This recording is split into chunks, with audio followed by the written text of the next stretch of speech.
Magandang araw.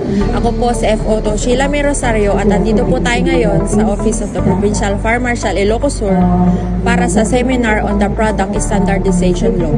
Isinagawa ng Provincial Department of Trade and Industry ang isang mahalagang seminar hinggil sa Product Standardization Law na dinaluhan ng mapiling kawani ng Bureau of Fire Protection Ilocos Sur.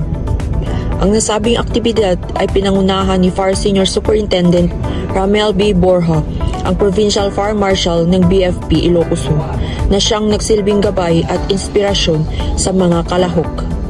Layunin ng seminar na maipaabot sa mga opisyal ng BFP ang kahalagahan ng Product Standardization Law, lalo na sa mga aspeto ng fire safety upang matiyak na ang lahat ng produktong ginagamit at binebenta sa merkado ay sumusunod sa tinakdang pamantayan ng kalidad at kaligtasan.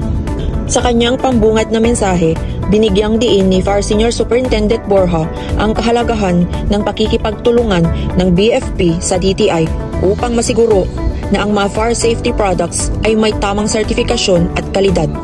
Magandang araw po. Kasama po natin ngayon si Ma'am Annabel from Provincial DTI Office. Ma'am, good afternoon po. Ano po ma'am kahalagahan ng seminar nito para sa ating mga kasama sa BFP po? Yes ma'am, mahalaga po itong informasyon na to kasi ito po yung talagang advocacy namin at sa DTI na may paabot yung mga informasyon na dapat na malaman ng ating mga consumers at siyempre yung mga persons under authority na mag-inspect sa mga kabahayan, mga establishmento para maibigay natin yung talagang protection sa ating mga consumers.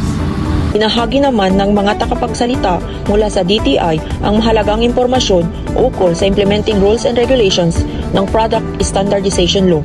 Kapag tatapos ng programa, ipinahayag ng Provincial DTI Office at BFP ang kanilang hangarin na ipagpatuloy ang malapit na ugnayan at kooperasyon upang mas mapalakas ang kampanya para sa standardisasyon at kaligtasan ng mga produkto tungo sa isang mas maligtas at mas maunlad na Ilocos Sur. At yan po ang nakalap naming mga balita para sa BFP TV 1.